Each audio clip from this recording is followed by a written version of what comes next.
তো হাই বন্ধুরা, তোমরা সবাই কেমন আছো? আমরা তো খুবই ভালো আছি। তো আজকের আবার একটা নতুন ভিডিও নিয়ে চলে এসেছি। তো আজকে কি রান্না করছি সেটা বলার আগে আমি বলে দিই, একটা দেখো বড় সাইজের আলু আমি ভালো করে ছাড়িয়ে নিচ্ছি, আর দুটো মিডিয়াম সাইজের আলু নিয়েছি, মোট 3টে আলু নিয়েছি, যেগুলোকে আমি খুব সুন্দরভাবে ছাড়িয়ে নিলাম। এবার দেখো এখানে আমি বড় সাইজের আলুটাকে আমি 4 ভাগ করে নিচ্ছি, আর মিডিয়াম সাইজের আলুগুলোকে আমি 2 ভাগ করে নিলাম। তো আজকে রান্না করছি কিছুই না, ব্যাচেলার চিকেন, খুবই সহজ পদ্ধতিতে, একদম বেশিক্ষণ টাইম নেবেই না। তো দেখো আলুগুলোকে ছাড়িয়ে নিয়েছি, এবার নিয়ে নিচ্ছি 3টে পেঁয়াজ। এখানে আমি যা কিছু নিচ্ছি সবই 3টে করেই নিয়েছি। আলু 3টে নিয়েছি, পেঁয়াজও 3টে নিয়েছি। একটা পেঁয়াজের পরিমাণ একটু বড়ই ছিল, আর বাকিগুলো মিডিয়াম সাইজের ছিল। তো দেখো খুব সুন্দরভাবে আমি চপ করে নিলাম। আমাদের মাংসের পরিমাণ ছিল 550 মতো, তো সেই অনুযায়ী আমি 3টে পেঁয়াজ নিয়েছিলাম। পেঁয়াজের পরিমাণটা একটু বেশি দিয়েছি। আর এই চিকেন করার জন্য খুবই একটা মশলা লাগবে এমন নয়, তোমাদের হাতের কাছে যা থাকবে তাই দিয়ে এই চিকেনটা হয়ে যাবে। ওই রকমভাবেই আমি বানাচ্ছি, আর তোমাদের যাতে সুবিধা হয়। জানি অনেকেই কলেজে পড়ে, স্কুলে পড়ে, খুব তাড়াহুড়ো করে রান্না করতে খুবই কষ্ট হয়। তো সেই রকমই একটা চিকেন আমি তোমাদের সাথে শেয়ার করছি, যাতে তোমাদের একদমই অসুবিধা না হয়। দেখো টমেটোগুলো চাইলে তুমি দিতেই পারো। তো টমেটোগুলো একদম চপ করে নিচ্ছি, যাতে কি বলো তো তেলে খুব তাড়াতাড়ি একদম সেদ্ধ হয়ে যায়। কোনো মশলা সেদ্ধ হওয়ার জন্য বেশিক্ষণ টমেটোগুলোকে আমি খুব সুন্দরভাবে কেটে নিচ্ছি। তো দেখো একদম কুচি করে কেটে নিচ্ছি, যাতে তোমাদের সেদ্ধ হতে খুবই সুবিধা হয়। তেলের মধ্যে দিলে বেশিক্ষণ একদম টাইম নেবে না। এরকমভাবেই আমি কেটে নিচ্ছি। এরকমভাবে আমি আরেকটা টমেটো কেটে নিলাম। তো দেখো আমার টমেটোগুলো কাটা হয়ে গেছে। তো এবার আমি 2টো মিডিয়াম সাইজের রসুনকে খুব সুন্দরভাবে ছাড়িয়ে বেটে নিয়েছি। তোমরা চাইলে বেটে নিতে পারো বা গ্রেটারে গ্রেট করে নিতে পারো। আর আমি নিয়ে নিয়েছিলাম 10টা মতো গোলমরিচ, যেটা বেটে নিয়েছিলাম। তোমরা চাইলে স্কিপ করে নিতে পারো। তো দেখো আলু নিয়ে নিয়েছি, পেঁয়াজ নিয়ে নিয়েছি, টমেটো নিয়ে নিয়েছি, গোলমরিচ নিয়ে নিয়েছি, আর রসুন নিয়ে নিয়েছি। তাহলে আমার মশলার সমস্ত উপকরণ নেওয়া হয়ে গেছে। এবার আমি কড়াইতে তেল দিয়ে দেবো। এইটুকুনি করতে বেশি একদম টাইম যাবে না। হ্যাঁ, একটু রসুন ছাড়াতে টাইম লাগবে। রসুন ছাড়ানোর একটা সহজ উপায় আমি তোমাদের সাথে শেয়ার করে দিই। ভেজিয়ে দিলে হয়তো আরেকটু বেশি টাইম লাগবে, কিন্তু রসুন যদি ছুরি দিয়ে কুচি করে নাও, তাহলে রসুনের যে কোয়ার যে ছালগুলো থাকে না, ওগুলো খুব সহজে উঠে যাবে, মানে টেনে ধরলেই উঠে যাবে। তো এইরকম আমি তোমাদের সাথে এই টিপসগুলো আমি কোনো একদিন শেয়ার করে নেবো, কীভাবে তাড়াতাড়ি রসুন ছাড়াবে সেটাও আমি তোমাদের সাথে শেয়ার করে নেব। তো দেখো ঘরেতে যদি গোলমরিচ আর দারচিনি আর এলাচ থাকে তো দিয়ে দিও, নইলে একটু শুকনো লঙ্কা ফোড়ন দিয়ে দিও তোমরা। তো দেখো কড়াইতে আমি তেল দিয়ে দিয়েছি, একটু 3টে মতন এলাচ দিয়েছি, 4-5টা গোলমরিচ ফোড়ন দিয়ে দিয়েছি, আর কিচ্ছু ফোড়ন দেওয়ার দরকার পড়বে না। এবার আমি এখানে কুচানো পেঁয়াজগুলো দিয়ে দিলাম, দিয়ে হালকা নাড়াচাড়া করব। আর তোমরা এই সাথে নুন দিয়ে দিতে পারো, বা একটু নাড়াচাড়া তেলের সাথে মিক্স করে যাওয়ার পর একটু নুন দিয়ে দিতে পারো। নুন দিলে কী হয়, পেঁয়াজগুলো খুব তাড়াতাড়ি সেদ্ধ হয়ে যায়। তো আমি তোমাদের সুবিধার্থে একদম ছোট করে পেঁয়াজগুলো কেটেছি, তো এমনিই তাড়াতাড়ি সেদ্ধ হয়ে যাবে। তোমাদের হাতে একদম টাইম নেই আমরা জানি, তো সেই অনুযায়ী তোমরা এত ধৈর্য ধরে রান্না করতেও পারবে না, সেটাও জানি। তো সেই অনুযায়ী এইরকমভাবে আমি পেঁয়াজগুলোকে কুচি করে কেটে দিলাম। তো তোমরা ঠিক এইভাবেই করে নেবে। এগুলো শুধু ব্যাচেলার চিকেন মানে একদম যারা রান্না পারে না সেরকম না, যারা ঘরে থাকে অথচ হাতে একদম টাইম নেই, এরকমভাবেও চিকেন করে নিতে পারো। টেস্টটা হয় দুর্দান্ত, একবার করে দেখতে পারো তোমরা সবাই। তো দেখো পেঁয়াজগুলোকে ভাজতে দিয়ে দিয়েছি, এখানে ফ্লেমটা কিন্তু জোরেই থাকবে, ঠিক আছে। এবার আমি একটু নুন দিয়ে দিলাম, 1 চামচের মতন নুন দিয়ে বেশ কিছু পেঁয়াজটা খুব সুন্দরভাবে লালচে হয়ে গেলে এবার আমি দিয়ে দেবো চিকেনগুলো। সুন্দরভাবে ধুয়ে রেখেছিলাম 550 চিকেন, সেটাই আমি দিয়ে দেবো পেঁয়াজের উপর। এর একটাই কারণ হচ্ছে চিকেনটা তাড়াতাড়ি দিলে তাড়াতাড়ি সেদ্ধ হয়ে যাবে, যতক্ষণ মশলা তৈরি হবে ততক্ষণ আগে দিয়ে দিলেই চিকেন সেদ্ধ হয়ে যাবে। তাই চিকেনটাই আমি পেঁয়াজের উপরেই দিয়ে দিলাম। এরকমই তোমরা দিয়ে দেবে, তাহলে দেখবে চিকেনটা খুব তাড়াতাড়ি সেদ্ধ হয়ে যাবে। আর তোমরা যদি আলু দিতে চাও তো আলুটা একটু পরেই দেবো আমি।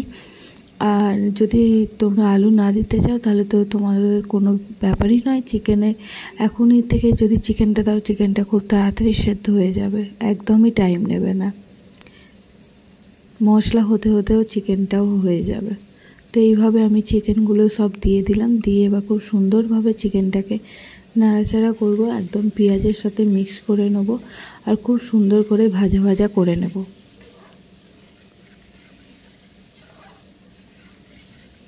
তোমরা ঠিক এই পদ্ধতিতেই বানাবে, খুব সহজ একটা পদ্ধতি, যেখানে তোমরা চিকেনটাকে আগে দিলে কি হবে, তোমরা তাড়াতাড়ি সেদ্ধ হয়ে যাবে আর মশলার সাথেও তাড়াতাড়ি সেদ্ধ হয়ে যাবে, একদম এক্সট্রা টাইম একদমই নেবে না।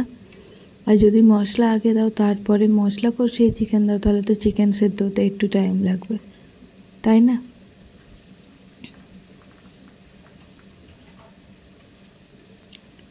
এবার আমি এটাকে হতে দেব। আমি 2 মিনিট অন্তর অন্তর একটু করে নিচটা নাড়াচাড়া করে দেবো, নইলে নিচটা লেগে যাওয়ার চান্স থাকে। দেখো চিকেনটা প্রায় অনেকটাই ভাজা ভাজা হয়ে গেছে। ঠিক এই টাইমেই আমি এখানে সমস্ত মশলাগুলো দিয়ে দেবো। ঠিক চিকেনের কালারটা ঠিক এই রকম আসবে, তখনই আমি মশলাগুলো দিয়ে দেবো। মশলা দেওয়ার মধ্যে বেশি কিছু নয়, শুধু পেঁয়াজ তো দেওয়াই হয়ে গেছে, দেবো রসুন বাটা আর গোলমরিচ আমি যেহেতু বেটে রেখেছি, আর কিচ্ছু নয়, কোনো মশলা আমি আর ইউজ করিনি, যাতে খুব সহজ পদ্ধতিতে চিকেনটা রান্না হয়ে যায় সেই রকম উপায়ে আমি এটা করেছি। ভাজা ভাজা হয়ে গেছে, এবার আমি এতে দিয়ে দিলাম রসুন বাটা আর দিয়ে দেবো গোলমরিচ বাটা। তো দিয়ে খুব সুন্দরভাবে চিকেনের সাথে মিক্স করে নেবো, ততক্ষণই করবো যতক্ষণ না রসুনের মধ্যে থেকে একটা কাঁচা ভাব গন্ধটা উড়ে যাচ্ছে, ততক্ষণ আমি খুব সুন্দরভাবে কষিয়ে নেব। তোমরা ঠিক এইভাবেই কষিয়ে নেবে। দেখো চিকেনের সাথে খুব সুন্দরভাবে কষিয়ে নিলাম। এরপরে আমি দিয়ে দেবো, একটু কষানো হয়ে গেলেই আমি দিয়ে দেবো কী বলো তো, দেখাচ্ছি কী দেব।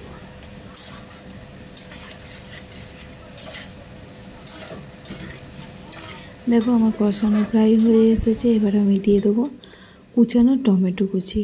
তো টমেটো কুচি দিয়েই আমি একটু ভালো করে নাড়াচাড়া করে নেবো, করে নিয়ে চিকেনের সাথে মিক্স করে নেবো। করে নেওয়ার পর আমি দিয়ে দেবো কী বলো তো, সেটাও আমি তোমাদের সাথে শেয়ার করছি, দাঁড়াও। এই কুচানো আলুগুলো, এবার আমি আলুগুলো দিয়ে দিলাম। তোমরা চাইলে অবশ্যই আলু নাও দিতে পারো, কিন্তু আমাদের বাড়িতে আলু ছাড়া চলে না, যে কোনো মাংসেই আলু দিতে আছে, খাসির মাংস হোক বা চিকেন হোক, যে কোনো জিনিসেই আলু দিতে হবে। তো আলু ছাড়া তো চলেই না, তো আলু তো আমাকে দিতেই হবে। তো দেখো চিকেনের সাথে খুব সুন্দরভাবে আমি আলুটাকে ভেজে নিলাম, আর ভাজতে ভাজতে দেখো টমেটোগুলোকেও খুব সুন্দরভাবে গলে গেছে, পুরো মজে গেছে, একদম কষে গেছে। দেখো একটা সুন্দর তেল বেরিয়ে আসছে, তেল বেরিয়ে গেলে বুঝবে মশলাটা খুব সুন্দরভাবে তৈরি হয়ে গেছে, রেডি হয়ে গেছে। এবার এতে আমি দিয়ে দেবো। আর এই সময় আমি তোমাদেরকে বলে দিচ্ছি, যদি আমার রান্নাগুলো তোমাদের ভালো লাগে অবশ্যই লাইক কমেন্ট শেয়ার করতে ভুলো না বন্ধুরা। তোমরা পাশে থাকলে আমি বেশি দূর এগোতে পারবো। তোমরা আছো বলেই আমার প্রতিদিনের একটা ভিডিও দেওয়ার ইন্টারেস্টও বেড়ে যাচ্ছে, আর প্রতিদিন নতুন নতুন রান্না আমি তোমাদের সাথে শেয়ার করছি। তো দেখো চিকেনটা খুব সুন্দর একটা কালার এসেছে, টমেটোগুলো আরও সুন্দরভাবে গলে গেছে। এবার এতে আমি সমস্ত গুঁড়ো মশলাগুলো দিয়ে দেবো। তো দেখো একবার এইরকম অবস্থা একটা চিকেনের। তো দেখো খুব সুন্দর একটা কালার এসে গেছে না, কোনো গুঁড়ো মশলা এখনও আমি পর্যন্ত দিইনি, তাও দেখো খুব সুন্দর একটা কালার এসে গেছে। তো এবার আমি কিছু গুঁড়ো মশলা দিয়ে দিলাম, যেমন দিয়ে দিলাম হলুদ গুঁড়ো 2 চামচের মতন দিয়ে দিয়েছি, দিয়ে দেবো লঙ্কা গুঁড়ো 1 চামচের মতন দিয়েছি। ঝালটা তোমরা খেতে ভালোবাসলে লঙ্কা গুঁড়ো দেবে, নইলে তোমরা কাঁচা লঙ্কাও ইউজ করতে পারো বা লঙ্কা গুঁড়ো নাও দিতে পারো। তো দেখো শুকনো লঙ্কা দিয়ে দিয়েছি, আর ধনে গুঁড়ো একদম সামান্য দেবে, না দেওয়ার মতন, আমার কাছে একটুখানি ছিল আমি সেইটুকুনি দিয়ে দিলাম। তো দেখো 1 চিমটে মতন ধনে গুঁড়ো দিয়ে দিলাম। এবার এতে আমি একটু তোমরা চাইলে দিয়ে দেবো ধনে গুঁড়ো, জিরে গুঁড়ো দিতে পারো, যদি তোমাদের কাছে থাকে তো দিও, নইলে নাও দিতে পারো, কোনো দরকার নেই। কারণ যেভাবে চিকেনটা করেছো আলাদা করে কোনো মশলা না দিলেও চলে যাবে, কিন্তু হলুদ গুঁড়ো তো দিতেই হবে। আর দেখো আমি সামান্য পরিমাণে জিরে গুঁড়ো দিয়ে দিলাম, খুবই সামান্য দিলাম। এবার আমি খুব সুন্দরভাবে চিকেনের সাথে মিক্স করে নেব। দেখো মশলাটাকে খুব সুন্দরভাবে কষিয়ে নেবো, এই কষানোটাই একমাত্র মেন কাজ, কারণ নইলে কাঁচা গন্ধ বেরোয় মশলা থেকে। তো দেখো খুব সুন্দরভাবে আমি কষিয়ে নেবো, যতক্ষণ না একদম তেলটা ছাড়ছে গা থেকে, ততক্ষণ আমি কষিয়ে নেবো।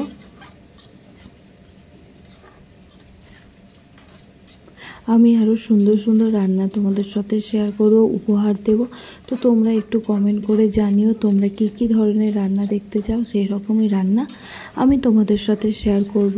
এটা কিন্তু সবথেকে ইম্পর্টেন্ট একটা রান্না, যেটা অনেকেই রান্না করতে জানে না, বা রান্না করতে জানে কিন্তু হাতে একদমই টাইম নেই কিভাবে তাড়াতাড়ি মাংসটা করব। তো সেই রকমই একটা আমি তোমাদের তাড়াহুড়োর চিকেন আমি দেখিয়ে দিয়েছিলাম, সেটাও আমার ইউটিউব চ্যানেল কিচেনে দেওয়া আছে। তো দেখো জল দেওয়া হয়ে গেছে একটু, এবার আমি একটু গরম জল দিয়ে দিয়েছি। দেখো তো চিকেনটা প্রায় হয়ে এসেছে, আর আমি 10 মিনিটের মতন ফোটাবো, তাই আমি সামান্য পরিমাণে জল দিয়েছিলাম, খুব যে আকারে বেশি জল দিয়েছি তা না। আমি চিকেনটা একদম গ্রেভি করব।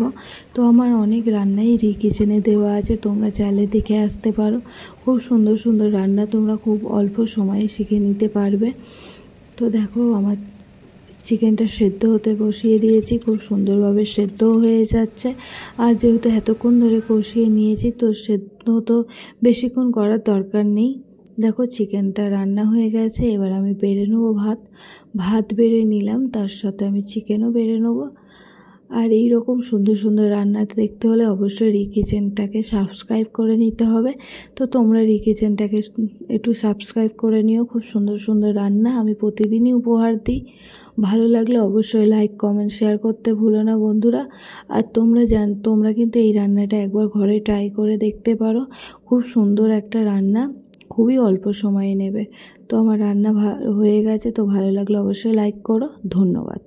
আর অবশ্যই আমার পাশে থেকো।